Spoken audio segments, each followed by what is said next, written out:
안녕하세요. 아버님의 무리한 요구로 남편과 이혼까지 하게 된 30대 여성입니다. 남편은 저에게 잔인하다 너무하다 했지만 저도 어쩔 도리가 없었어요. 중간에서 남편이 자기 역할이라도 똑바로 해줬다면 이혼까지는 안 했을지도 모르겠지만 어쨌든 이제 다 지나간 이야기고, 그럼에도 불구하고 제가 이렇게 이야기를 하는 건 드라마 같은 일이 누구에게나 일어날 수 있다는 걸 말하고 싶어서예요. 남편하고는 대학교에서 만났어요. 도서관에서 혼자 공부하고 있는 남편이 마음에 들어 제가 먼저 다가갔죠. 어디서 그런 용기가 났던 건지는 모르겠지만 성큼성큼 다가가 여자친구는 있냐? 없으면 전화번호 좀 달라 그랬어요. 그랬더니 남편이 대수롭지 않다는 듯 연락처를 주대요. 그리고 나중에서야 알게 된 게 당시 남편은 꽤나 인기가 좋았답니다. 그래서 저뿐만 아니라 다른 몇몇 여학생들도 먼저 전화번호를 물어본 적이 있었던 모양이더라고요. 그런데 저는 그런 줄도 모르고 남편도 저에게 관심이 있어 순순히 연락처를 준 줄 알았고, 그래서 그때부터 한마디로 엄청 공을 들였어요. 연락도 자주 하고 잘 보이려고 이런저런 노력을 많이 했죠. 그리고 그 노력의 성과라고 해야 할지 사귀자는 말은 남편 입에서 먼저 나왔답니다. 대학교 4학년 말부터 연애를 시작했고 이후로 7년을 만났어요. 만나는 동안 어느 다른 연인들처럼 다투기도 했고 헤어진 적도 있었죠. 물론 다툼은 오래가지 않았고 헤어졌다가 일주일 만에 없던 일로 하기로 하고 뭐 그런 식이었지만요. 그래도 언젠가부터 결혼을 한다면 이 사람이랑 하겠구나 하는 확신 같은 게 있었어요. 비록 남편의 환경이 마음에 걸리긴 했지만 7년의 세월 동안 서로에게 믿음을 줬고 사랑하고 있었기에 어떤 고난과 시련이 닥치더라도 결국 다 극복해낼 수 있을 거라 믿었으니까요. 남편에 대해서 좀 더 이야기해보자면 남편의 환경, 특히나 가족관계가 무척이나 복잡했어요.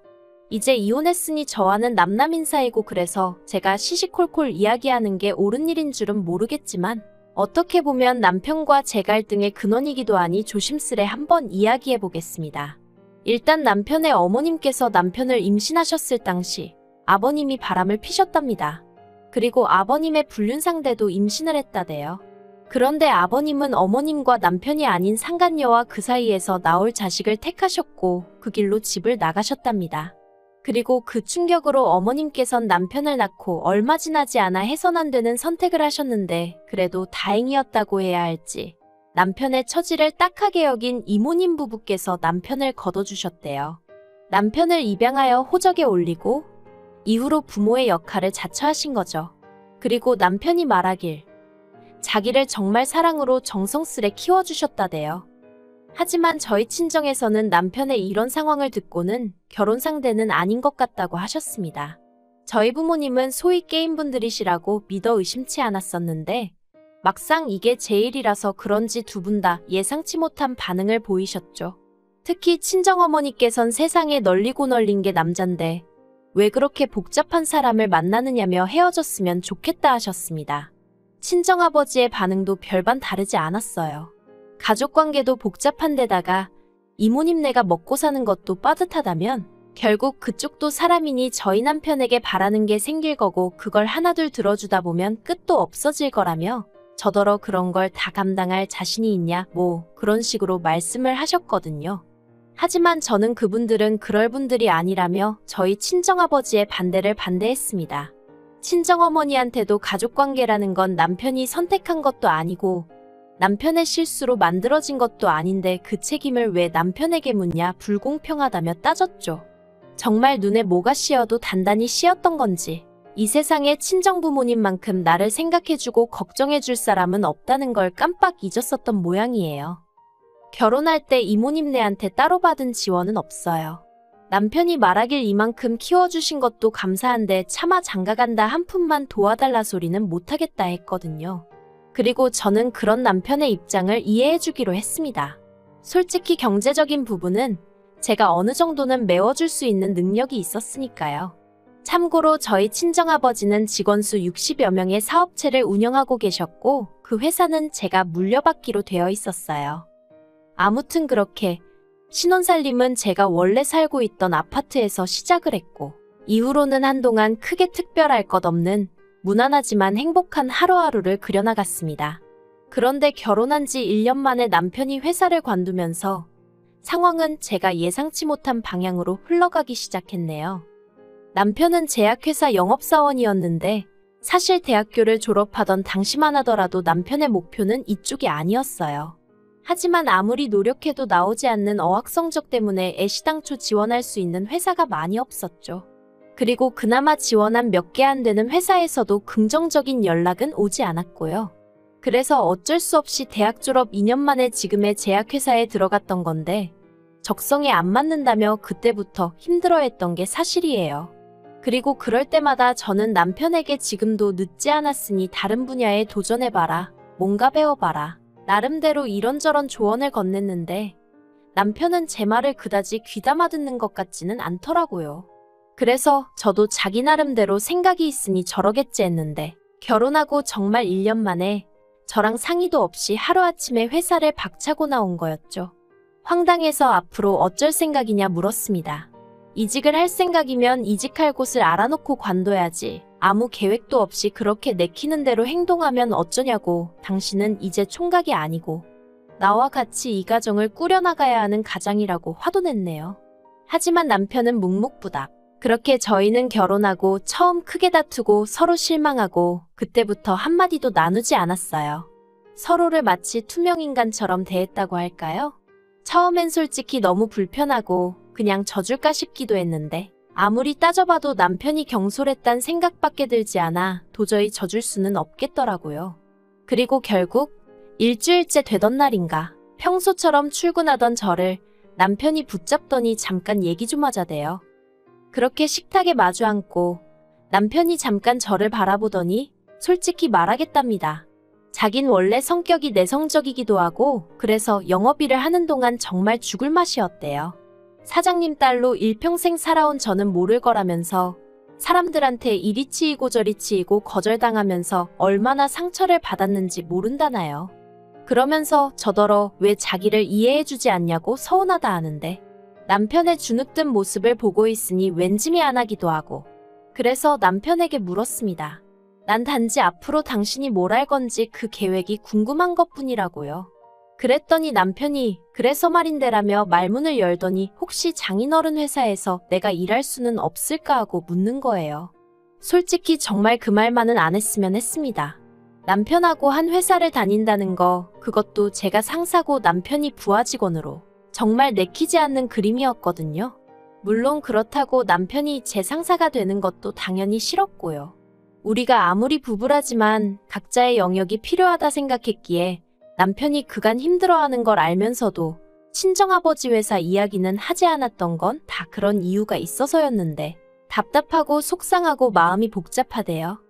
하지만 남편이 이후로도 몇 번이나 어찌나 간곡하게 부탁을 하던지 저는 도무지 남편을 더는 모른 척할 수가 없었고 그래서 조심스레 친정아버지께 혹시 남편이 와서 일할 자리가 있을지 여쭙습니다. 그리고 제 이야기를 듣곤 친정아버지 또한 꽤나 불편해하셨어요. 한 집안의 가장이란 사람이 혼자 어떻게든 방법을 찾으려고 해야지 와이프한테 징징거리는 게 말이나 되냐면서요. 그리고 저는 그런 친정아버지 앞에서 아무런 대꾸도 할 수 없었습니다. 솔직히 저도 같은 마음이었으니까요. 하지만 그래도 결국 친정아버지가 한 자리 마련해 주셨어요. 대신 다른 직원들하고 똑같이 바닥부터 올라오라고 다른 직원들하고 마찬가지로 일 못하고 성과 안 나오면 바로 해고하겠다는 말씀과 함께 말이죠. 그리고 그나마 다행히도 남편은 회사 내에서 크고 작은 구설수에 오르내리는 일 없이 묵묵히 맡은 바를 잘 해내주었습니다. 그래서 언젠가부턴 저도 언젠가 아버지께 완전히 회사를 물려받으면 남편과 함께 사업을 키워봐야겠다 하는 나름의 청사진도 그리게 되대요. 그런데 왜 좋은 일은 꼭 나쁜 일하고 같이 오는 건지 그렇게 저희가 결혼한 지 3년째 되던 해였습니다.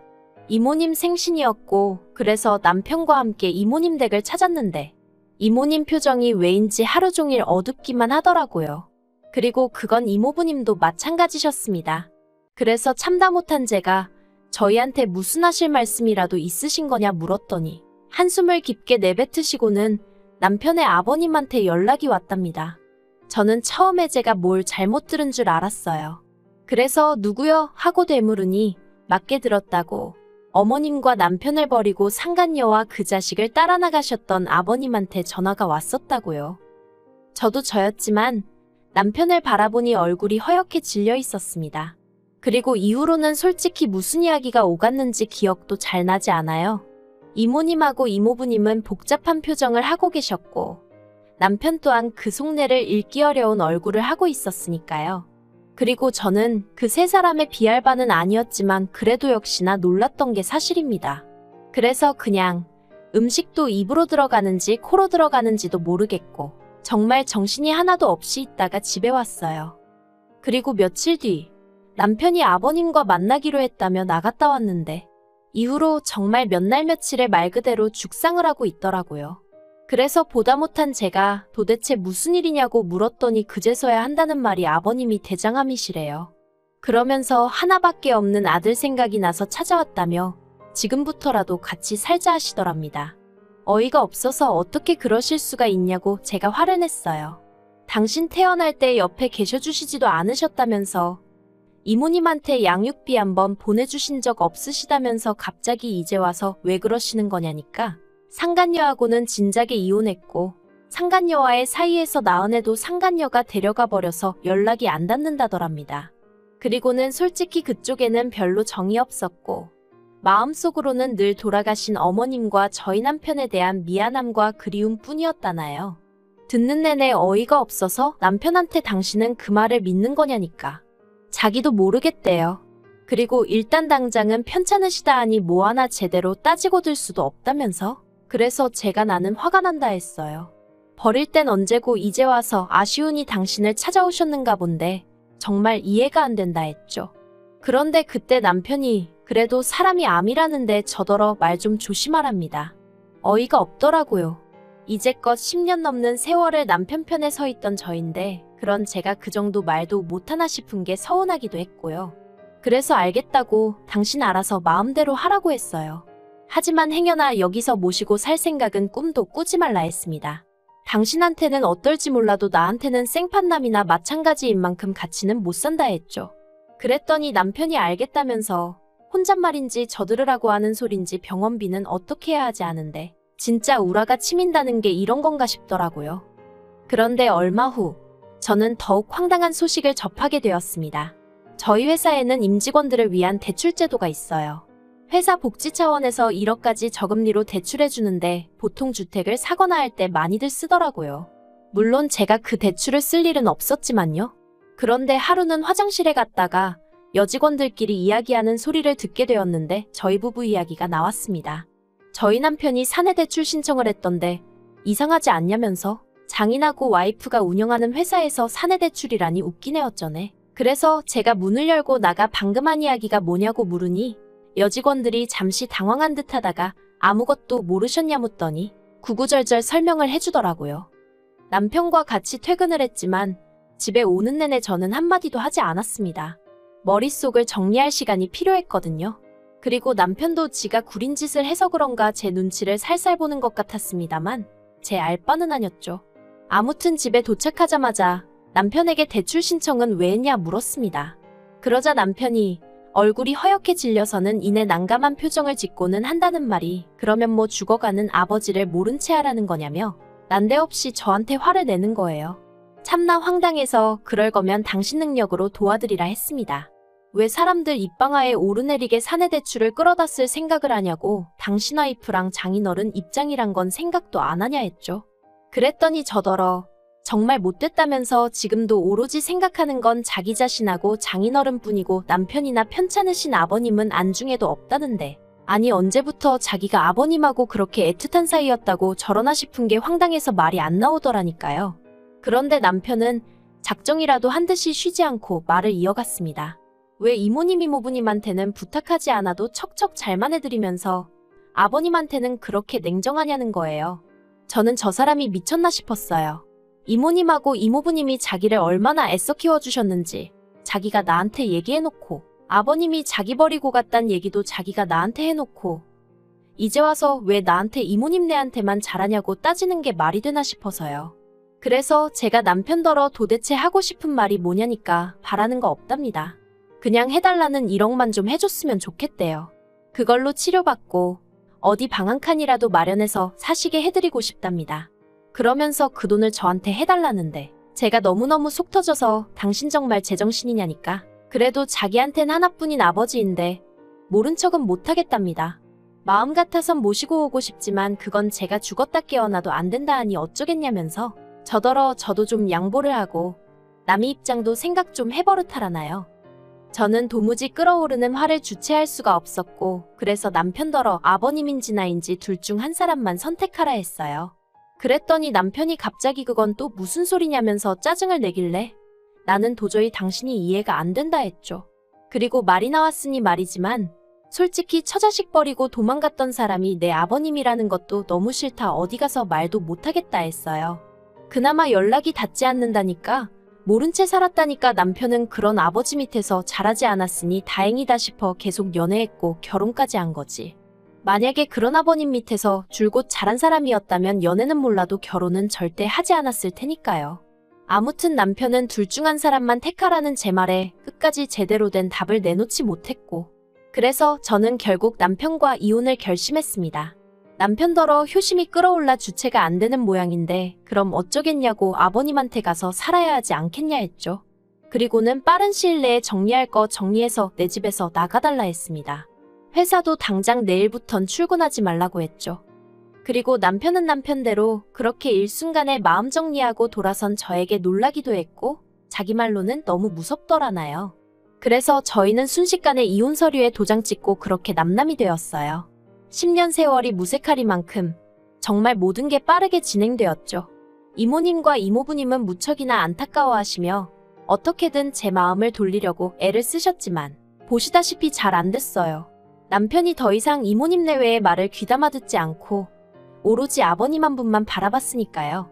그리고 그런 남편을 앞장 세우고 아버님은 나날이 더 기고만장해지셔서 이모님에게 소식을 전해 듣기론 내 자식한테 부모 행세하며 효도받지 않았냐고 그거 다 토해내라 그런 말씀까지 들으셨답니다. 정말 아무리 남편을 세상에 있게 해주신 분이라지만 인간 말종이 따로 없다 싶었다니까요. 그런데 왜 모두가 보는 걸 남편만 못 보고 저렇게 돼버린 건지 그래도 함께한 세월이 있어서 그런가 그런 남편을 생각하면 마음이 좋진 않아요. 그래도 어쩌겠어요. 이제 다 끝난 사이인걸. 그저 아버님한테 너무 뜯기지만 않으면 다행이겠다 싶네요.